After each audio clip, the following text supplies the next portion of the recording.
ডিবির অভিযানে ধরা পড়ল শয়তানের নিঃশ্বাস চক্রের ৩ সদস্যের। সম্প্রতি একুশে টেলিভিশনে এই চক্র নিয়ে প্রতিবেদন প্রচারের পরপরই অভিযানে নামে মহানগর গোয়েন্দা পুলিশ। আর অপরাধ চক্রের সদস্যরা জানান কিভাবে তারা ঘটিয়ে আসছেন এসব অপকর্ম। এরশাদ আলী ক্যামেরায়, মাহতাব মিনহাজের প্রতিবেদন।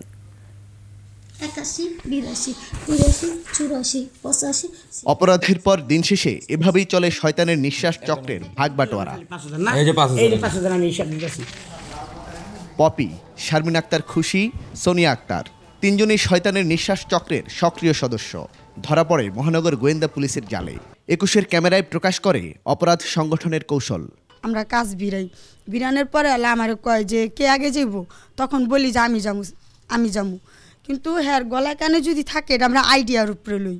তখন কই যে আপনার গলায় কানে যদি পিতল মিতল থাকে এটি খুললালন কম্পিউটারে চেক করে। প্রতারণার বিষয়টি পুরোপুরি স্বীকার না করলেও জানায় মূল অপরাধ ঘটায় তাদের ওস্তাদ বা চক্রের প্রধান। তারা মাঠের কর্মী মাত্র। আমাদের কাজ হচ্ছে পার্টি জোগানো। আমরা নিয়ে যে এলা ওস্তাদ কি করে বলতে পারি না। টাকার মধ্যে কি মিশান আমরা ওস্তাদে মিশাইতে আমরা দেখি না, আমরা কিভাবে বলবো যে কি মিশে। তবে তাদের হাতে আক্রান্ত ব্যক্তির পরিবার জানায় স্কোপোলামিনের মাধ্যমেই সম্মোহিত করা হয়েছে ভিকটিমকে।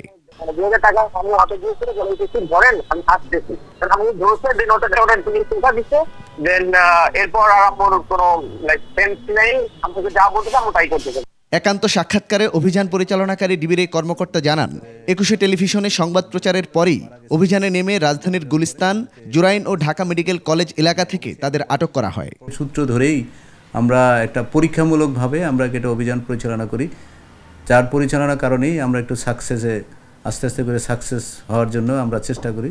এই অপরাধীরা বিশেষ করে নারীদের টার্গেট করে।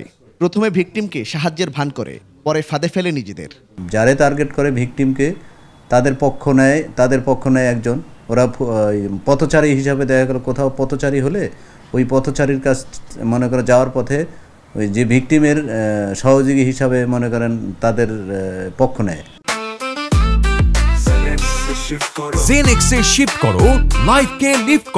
প্রতিবেশীরাও জানে না তারা এমন ভয়ঙ্কর কাজের সাথে জড়িত।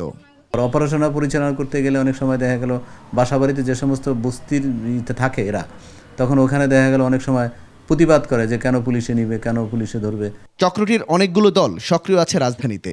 তাদের টার্গেট থেকে রক্ষা পেতে সবাইকে সচেতন থাকার পরামর্শ এই কর্মকর্তার। কমিউনিকেট না করাই ভালো কোনো অপরিচিত লোকের সাথে। তাদের কাছ থেকে উদ্ধার করা হয় স্বর্ণালংকার, চেকের পাতাসহ বেশ কয়েকটি মুঠোফোন।